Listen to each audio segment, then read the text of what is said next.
இது இந்த அரசியல் எல்லாத்தையும் தாண்டி இருக்கிற ஒரு உறவு. கட்சி கிட்சி எல்லாத்தையும் தாண்டி இருக்கிற ஒரு உறவு. இது ஒரு பூர்வ ஜென்ம பந்தம். இது சும்மா இந்த அரசியல் ஆதாயம் தேடுறவங்களுக்குலாம் இது என்னன்னே புரியாது. இது மற்றவங்களுக்கு வேணா எலெக்ஷன். ஆனா இந்த விஜய் கூட நிக்கிறவங்களுக்கும் இது ஒரு இமோஷன். நான் சந்தோஷப்பட்டா மக்கள் சந்தோஷப்படுறாங்க, மக்கள் சந்தோஷப்பட்டா நான் சந்தோஷப்படுறேன். எனக்கு ஒண்ணுனா மக்களுக்கும், மக்களுக்கு ஒண்ணுனா எனக்கும். கண்ணு கலங்கும். எவ்வளவு அவதூறுகள். இந்த கரூர் விஷயத்தை பத்தி ஊருக்கே தெரியும். ஆனா போடு, விஜய் மேல பழிய போடு. என்னடா இவ்வளவு பெரிய ஒரு பழிய தூக்கி விஜய் மேல போட்டாலும் மக்கள் விஜய் கூடவே நிக்கிறாங்க. இது என்னடா அதிசயமா இருக்குது அப்படின்ட்டு அது ட்ரை பண்ணி பார்த்தாங்க. அது மக்கள் கிட்ட எடுபடல. சரி, அடுத்து வேற என்ன பண்ணலாம்? முடக்கு. ஜனநாயகனா முடக்கு. படத்தை முடக்குனா கொஞ்சம் பையன் கொஞ்சம் டிஸ்டர்ப் ஆயிடுவான். அதனால படத்தை முடக்கு. இது யாரு முடக்குனாங்கன்றது உங்களுக்கே தெரியும். அது நான் சொல்ல வேண்டிய அவசியம் உங்களுக்கு இல்லை. ஆனா இவனாடா இவன் படத்தை முடக்கினாலும் அவன் பாட்டுக்கு அதை கண்டுக்காம அவன் பாட்டுக்கு வேலையை பார்த்துட்டு போயிட்டே இருக்கான். அதுவும் எடுபடல. சரி, அடுத்து வேற என்ன பண்ணலாம்? போடு, SOPன்னு ஒண்ணு போடு. விஜய்க்கு மட்டும் தனியா ரூல்ஸ், தனியா ரெகுலேஷன்ஸ், தனியா கண்டிஷன்ஸ். அவனுக்கு மட்டும் போடு. மற்ற கட்சிகள்லாம் விடு. விஜய்க்கு மட்டும் தனி கண்டிஷன்ஸ் போடு. அவன் வெளியவே வரக்கூடாது, மக்களை சந்திக்கவே கூடாது.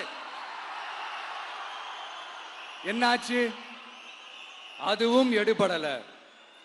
சரி, அடுத்து வேற என்ன பண்ணலாம்? நம்மளை சுத்தி இருக்கிறவங்களை வச்சு, அதாவது இத்தனை வருஷமா வெயிட் பண்ணி இப்போ எலெக்ஷனுக்கு 30 நாளைக்கு முன்னாடி கரெக்டா அந்த டைம் பார்த்து ஒரு அவதூறு பரப்ப வேண்டியது. அது என்னன்னு உங்களுக்கே தெரியும். அதுவும் மக்கள் கிட்ட எடுபடல. அது மாதிரி எத்தனை சோதனைகள், எத்தனை வேதனைகள் நீங்க கொடுத்தாலும் இந்த திமுக நாளையோ இல்ல இந்த பாஜக நாளையோ இல்ல இந்த மற்ற பலர் நாளையோ இல்ல எந்த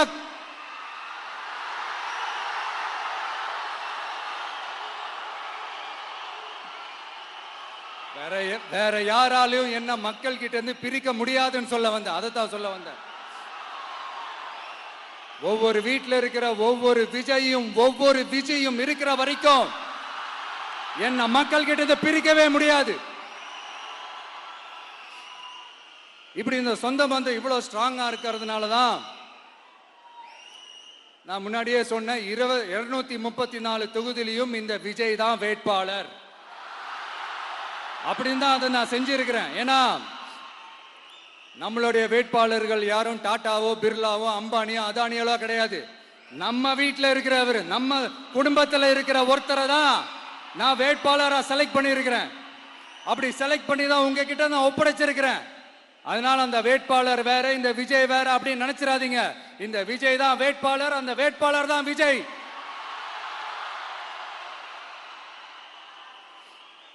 இத்தனை வருஷம் யார் யாருக்கோ ஓட்டு போட்டீங்க. ஆனா இந்த வருஷம் உங்க வீட்டில் இருக்கிற ஒருத்தருக்கு, உங்க வீட்டில் இருக்க நம்ம குடும்பத்தில் இருக்கிற ஒருத்தருக்கு நம்ம ஓட்டு போட போறோம்.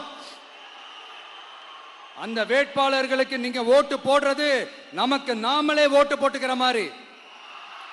அந்த வேட்பாளர் ஜெயிச்சா நாம ஜெயிச்ச மாதிரி. இப்படிப்பட்ட ஒரு எமோஷனலான ஒரு எலெக்ஷனை தமிழ்நாடு இல்ல, இந்தியாவே பார்த்திருக்காது. இது நீங்க எவ்ரி 5 years வர ஒரு எலெக்ஷன் மாதிரி இதை நினைச்சிடாதீங்க. இது வேற, இது ஒரு அதிசய எலெக்ஷன். 50 வருஷத்துக்கு ஒரு வாட்டி நடக்கிற ஒரு எலெக்ஷன் மாதிரி. அதனால அந்த சான்ஸை மிஸ் பண்ணிடாதீங்க. மக்களே, ஒரு காமராஜர் தானா, ஒரு அண்ணா தானா, ஒரு எம்ஜிஆர் தானா நம்ம தமிழ்நாட்டுக்கு? அவங்கள மாதிரி வேற யாருமே வந்துட மாட்டாங்களா அப்படின்னு நீங்க ஏங்கினது எனக்கு தெரியும். அத மனசுல வச்சுக்கிட்டு தான் நம்ம டிவிக்கே வந்திருக்கிறோம். நம்ம டிவிக்கு யார் யார் மாதிரி எல்லாம் உழைக்கும் சொல்லவா? ஐயா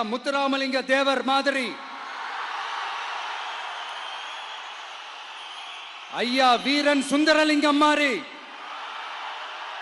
ஐயா வாபுசி மாதிரி, ஐயா அழகு முத்துக்கோன் மாதிரி, ஐயா கட்டபொம்மன் மாதிரி, ஐயா ஒண்டி வீரன் மாதிரி, ஐயா குரூஸ் பெர்னாண்டஸ் மாதிரி மாதிரி ஒட்டுமொத்த தமிழ்நாட்டு மண்ணுக்கும் உழைக்கும், உழைச்சிக்கிட்டே இருக்கும். இந்த எலெக்ஷன்ல நம்ம டிவிக்கு ஆட்சி அமைஞ்சா அதென்ன அமைஞ்சா அமைக்கிறோம். எப்படி அமைக்கிறோம்? நம்ம டிவிக்கு ஆட்சி அமைஞ்ச உடனே பெண்கள், இளைஞர்கள் எல்லாருமே நல்லா இருப்போம், நல்லா இருப்போம், நல்லா இருப்போம். விவசாயிகள், மீனவர்கள், உழைக்கிற மக்கள் எல்லாருமே நல்லா இருப்போம், நல்லா இருப்போம், நல்லா இருப்போம். இன்னும் பல வருஷத்துக்கு நம்மளுடைய குடும்பங்கள், நம்மளுடைய சந்ததிகள், நம்மளுடைய தலைமுறைகள் எல்லாருமே நல்லா இருப்போம், நல்லா இருப்போம், நல்லா இருப்போம். அதனாலதான் மீண்டும் மீண்டும் சொல்றேன், வேற யாருக்காவது ஓட்டு போட்டு உங்க ஓட்டை வேஸ்ட் பண்ணிடாதீங்க. அதனாலதான் பார்த்து பார்த்து உங்களுக்கான வாக்குறுதிகளை நாம அதை அறிவிச்சிட்டு இருக்கிறோம். சொல்லாதத, செய்ய முடியாததெல்லாம் சொல்லவே மாட்டோம். அதுல ரொம்ப உறுதியா இருக்கிறோம். சொல்லாததை செய்வோம், அது வேற விஷயம். ஆனா செய்யறத மட்டும் தான் சொல்லுவோம். யங்ஸ்டர்ஸ், விவசாயிகள், மீனவ, இந்த மாதிரி பல திட்டங்கள் இருக்கு, எல்லாத்தையுமே நிறைவேற்றுவோம். இந்த விஜய் அதை சாத்தியமாக்கி காட்டுவான். இதை நான் ஏன் இவ்வளவு ஸ்ட்ராங்கா சொல்றேன் அப்படின்னா, மக்கள் பணத்திலிருந்து ஒரு பைசா கூட தொட வேண்டிய அவசியமே எனக்கு இல்லை. உங்களுக்கு புரியுதுங்களா? உங்களுக்கு மக்களுக்கு தப்பே நடக்காது, தப்பே நடக்க விட மாட்டேன். இப்ப நான் சொன்னல, மக்கள் காசுல இருந்து ஒரு பைசா கூட தொட மாட்டேன்னு. அத இப்ப ஆண்டுகிட்டு இருக்கிறவங்க, இதுக்கு முன்னாடி ஆண்டவங்க தில்லா சொல்ல முடியுமா? என்னை எதிர்த்துட்டு இருக்கிறவங்களால தில்லா, கட்ஸா, கெத்தா இத சொல்ல முடியுமா? நீங்க ஒழுங்கா ஆட்சி நடத்திருந்தா பெண்கள் பாதுகாப்பு ஏன் இவ்வளவு மோசமா இருக்குது? இளைஞர்களுக்கு ஏன் வேலை வாய்ப்பு இல்லாம போச்சு? போதைப் பொருள் கலாச்சாரம் ஏன் அதிகமா இருக்கு? சட்டம் ஒழுங்கு ஏன் சரியா இல்ல? வன்முறை ஏன் தலைவரிச்சு ஆறுது? இதுக்கு உங்களால பதில் சொல்ல முடியுமா ஸ்டாலின் சார்? பதில் சொல்ல தகுதி இருக்கான்னு தான் கேட்டிருக்கணும். ஆனா கொஞ்சம் நாகரிகம் கருதி அப்படி வேணான்னு பாக்குறேன். 2-2.5 வயசு குழந்தைய துள்ள துடிக்க உங்க திமுக நிர்வாகி ஒருத்தன் கொன்னானே, அதுக்கு என்ன பதில் சொல்ல போறீங்க? விளாத்திக்குளம் பக்கத்துல +2 படிக்கிற ஒரு பொண்ணு டாய்லெட் வசதி சரியா இல்லாம ஒரு அவசரத்துக்கு காட்டு பக்கம் போய் ஒதுங்கினாங்களே, என்னாச்சு? இந்த உலகத்தை விட்டே போயிட்டாங்க. அதுக்கு என்ன பதில் சொல்ல போறீங்க? இந்த பிள்ளைங்களை உங்களால திருப்பி கொடுக்க முடியுமா சார்? 5 வருஷமா போலீஸ் டிபார்ட்மெண்ட் கையில வச்சுக்கிட்டு என்ன சார் பண்ணீங்க? பொம்மைகள் மாதிரி வச்சு விளையாடிட்டு இருந்தீங்களா? ஒரு மனசாட்சின்றது வேணாம். நாங்குநேரி பிரச்சனையை பத்தி பேசினா அது போதையில நடந்துச்சான், போதை பொருட்கள்னால அது நடந்துச்சான். பெரிய கண்டுபிடிப்பு, எங்களுக்கு தெரியாது பாரு. அது எங்களுக்கும் தெரியும், உங்களுக்கும் தெரியும். கேள்வி அது இல்ல, அதை ஏன் தடுக்கலன்றதுதான் எங்களுடைய கேள்வி. இது மட்டுமா? மணலை திருடுறாங்க, மண்ணை திருடுறாங்க, மலைகளை முழுங்குறாங்க, சட்டவிரோதமா கல்குவாரி நடத்துறாங்க, மணல் மாஃபியா அது ஒரு பக்கம் நடந்துகிட்டு போகுது. இன்னொரு பக்கம் மினிஸ்டர்ஸ் கொள்ளையடிக்கிறாங்க, இன்னொரு பக்கம் குடும்பமா சேர்ந்து கொள்ளையடிக்கிறாங்க. டாஸ்மாக்ல ஊழல், நகராட்சி துறையில ஊழல், இப்படி ஊழல் ஊழல், ஆட்சி முழுக்க ஊழல் ஊழல்லே ஊறி போய் நாரி போய் கிடக்குது. எந்த மூஞ்ச வச்சுக்கிட்டு சார் வந்து ஓட்ட கேட்பீங்க?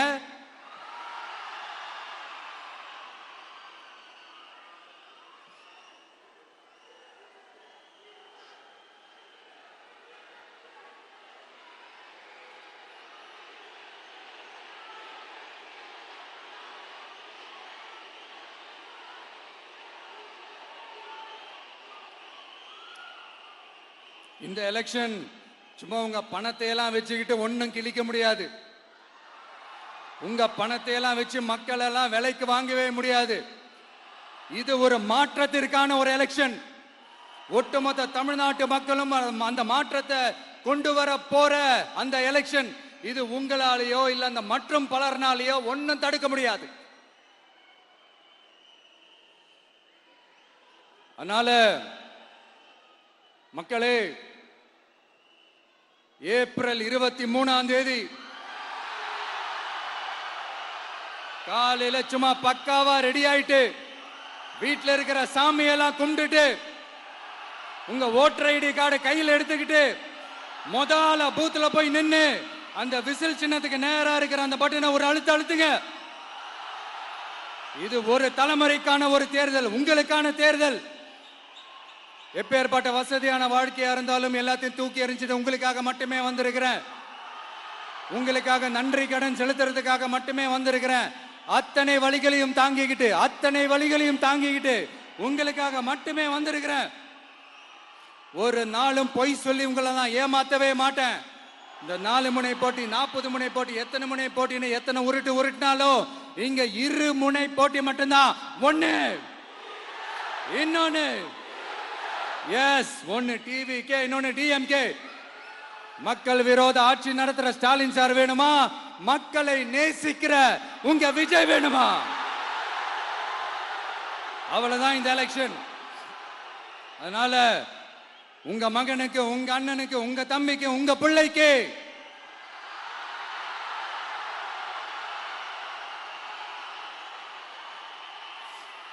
ஒரே ஒரு வாய்ப்பு கொடுங்க. தயவு செஞ்சு விசில் சின்னத்துக்கு ஓட்டு போடுங்க. இது ஒரு விசில் புரட்சி தேர்தலா இருக்கணும். நான் தன்னந்தனியாளு, நீ எல்லாம் நம்ம அப்பாரு, கொஞ்சம் நவந்தனா இங்க 8 கோடி பேரு, மிரல போது ஸ்டேட்டு நம்ம விசில் சத்தம் கேட்டு, நல்லவங்க வாழ இங்க விசில் கடி ஓட்டே, கடைசி நம்பிக்கை மக்களை தேடி வருது, அதை இறுக்கி புடிச்சு ஒரு வரலாறு எழுது. உங்க விஜய், நான் வரேன். விசில் அடிக்க ரெடியா? கான்பிடண்டா இருங்க. நல்லதே நடக்கும். வெற்றி நிச்சயம். மீண்டும் சந்திக்கும் வரை நன்றி.